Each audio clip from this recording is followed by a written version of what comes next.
श्री स्वामी समर्थ. स्वागत आहे तुमचं माझ्या यूट्यूब चॅनलवरती. आजचा दिवस तुम्हाला खूप छान सुखाचा समाधानाचा जाऊ देत हीच मी स्वामींच्या चरणी प्रार्थना करते आणि आजच्या या नवीन व्हिडिओला सुरुवात करते.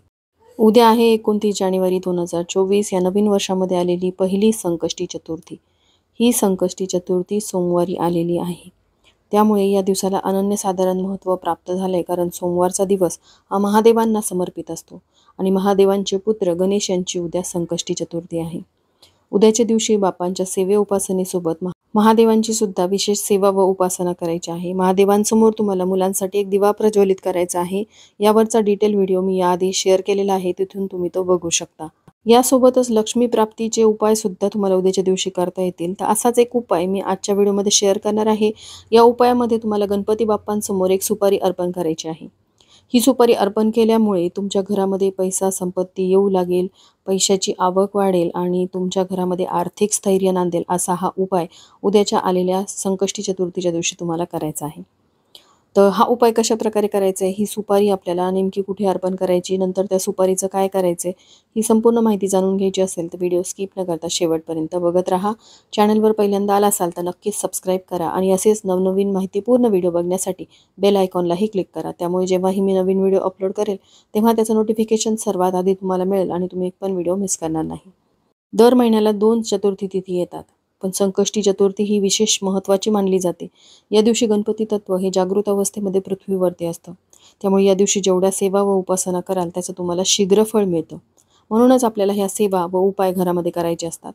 सगळ्यात महत्त्वाचं म्हणजे आपल्या घरामध्ये आर्थिक स्थैर्य नसेल, म्हणजेच आपल्या घरामध्ये पैसा तर येतोच, पण महिना अखेरीस तो पैसा घरातून बाहेर पडतो. पाण्यासारखा तो पैसा खर्च होतो. मग तो मूलभूत गरजा भागवण्यासाठी असेल, किंवा तुम्ही अनावश्यक खर्च केलेला असेल, किंवा तुमच्या मागे लागलेली आजारपणं असतील. यानं त्या कारणाने पैसा घरातून बाहेर जातो. याचाच अर्थ तुमच्या घरामध्ये अलक्ष्मी आहे, नकारात्मकता आहे. त्यामुळे देवी लक्ष्मी घरामध्ये स्थिर राहत नाही. तिला आपल्या घरामध्ये स्थिर ठेवण्यासाठी काही विशिष्ट तिथींवरती आपण जर उपाय केले तर त्याचं आपल्याला शीघ्र फळ मिळतं. शुभ परिणाम आपल्या घरामध्ये आपल्याला बघायला मिळतात. आणि संकष्टी चतुर्थी ही तर विशेष महत्त्वाची मानली जाते. तर पहा, तुमच्या पती खूप कष्ट करत असतील, मेहनत करत असतील, पण त्यांच्या कष्टाला मेहनतीला म्हणावं तसं यश मिळत नसेल, नशिबाची साथ मिळत नसेल.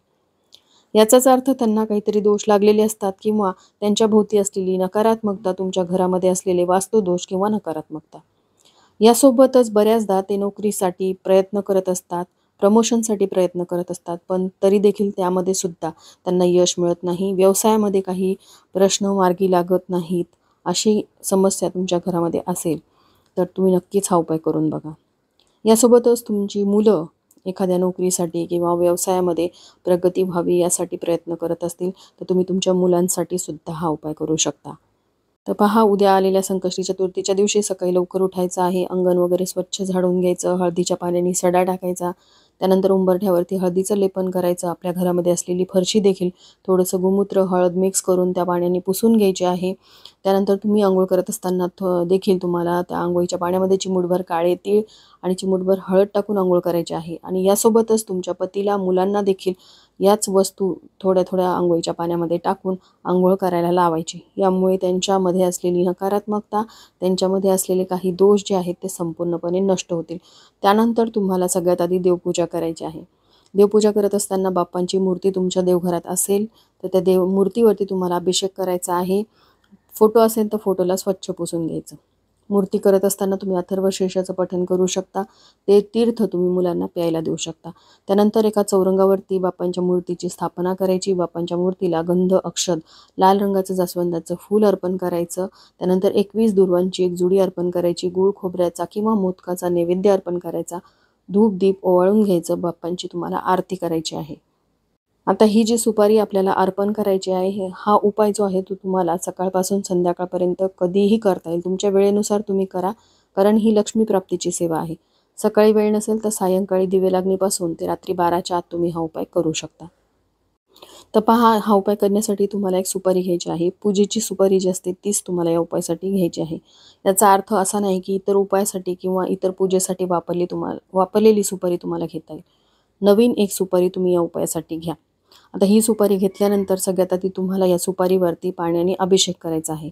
हा अभिषेक करत असताना ओम गण गणपते नमः या मंत्राचा जप करत 5 वेळा पाण्याने अभिषेक करायचा. त्यानंतर सुपारीला स्वच्छ पुसून घ्यायचं आहे आणि एक प्लेट घ्यायची आहे. या प्लेटवरती तुम्हाला थोडंसं कुंकू पाण्याने ओलं करून या कुंकवाने स्वस्तिक हे शुभचिन्ह काढायचं आहे. जसं की तुम्हाला माहिती आहे, स्वस्तिक हे शुभचिन्ह श्रीहरी श्री विष्णूंचं प्रतीक मानलं जातं. म्हणूनच आपल्याला या स्वस्तिकावर या सुपारीची स्थापना करायची आहे. स्वस्तिकावरती आपल्याला अखंड तांदूळ जे असतात, ज्याला आपण अक्षता म्हणतो, ते देखील थोडेसे ठेवायचे आहेत. त्यावरती हळदी कुंकू अर्पण करायचं आणि त्यावरती ही सुपारी ठेवायची आहे. सुपारीला तुम्हाला हळदी कुंकू, अक्षता, फूल अर्पण करायचं आहे. धूप दीप ओवाळून घ्यायचं आहे. त्यानंतर आपल्याला काही सेवा करायच्या आहेत, ज्या लक्ष्मी प्राप्तीसाठी असणार आहेत. कारण गणपती बाप्पा जे आहेत ते आपल्या भक्तांच्या प्रार्थनेला अगदी धावून येणारे देव मानले जातात.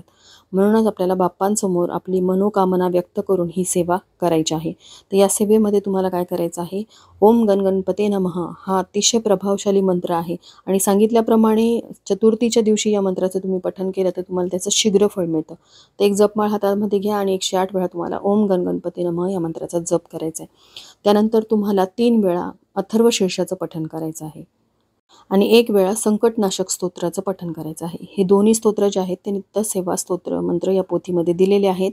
तिथून तुम्ही ते पठण करू शकता किंवा यूट्यूबवरून तुम्ही श्रवण करून ही सुपारी अभिमंत्रित करायची आहे. संकष्टीच्या दिवशी दिवसभर ती सुपारी तुम्हाला तिथेच ठेवायची आहे. दुसऱ्या दिवशी मंगळवार आहे. आता मंगळवारी आपल्याला काय करायचं आहे, अंघोळ वगैरे झाल्यानंतर देवपूजा करण्याआधी ही सुपारी उचलून बाजूला ठेवायची. त्यानंतर देवपूजा करून घ्यायची. आता या सुपारीला तुम्हाला काय करायचं आहे, तर एक लाल रंगाचं कापड घ्यायचं. या लाल रंगाच्या कापडामध्ये ही सुपारी ठेवायची. या सुपारीसोबत अजून 2 वस्तू तुम्हाला ठेवायच्या आहेत. त्या म्हणजे 2 लवंग आणि 2 वेलची तुम्हाला या कापडावरती ठेवायच्या आहेत आणि त्याची एक पोटली तयार करायची. आता ही पोटली जी आहे ती तुम्ही जिथे पैसा अडका ठेवता तिथे ठेवायची आहे. थोडक्यात तिजोरीमध्ये ठेवायची आहे. यामुळे तुमच्या घरामध्ये असलेल्या पैशाच्या समस्या संपूर्णपणे नष्ट होतील. घरामध्ये पैसा येत नसेल तर तो येऊ लागेल आणि आर्थिक स्थैर्य नांदेल. अशाच प्रकारे जिथे तुमचा कुठे व्यवसाय आहे, व्यवसायाच्या ठिकाणी जिथे तुम्ही तुमचे पैसे ठेवता तिथे देखील तुम्ही ही सुपारी ठेवू शकता. बघा, या उपायामुळे निश्चितपणे तुम्हाला त्याचं शीघ्र फळ मिळेल. आणि प्रत्येक चतुर्थीला तुम्हाला यावरती सेवा करायची गरज आहे का, तर हो, प्रत्येक वेळी ती सुपारी बाहेर काढायची, त्यावरती अशीच सेवा करायची आणि परत ती तिजोरीमध्ये ठेवायची. वेळोवेळी सुपारी मला अभिमंत्रित केलं तर त्यामध्ये तेवढी शक्ती जी आहे ती वाढत जाते. करून बघा आणि तुमचा अनुभव जो आहे तो नक्की कमेंट बॉक्समध्ये शेअर करा.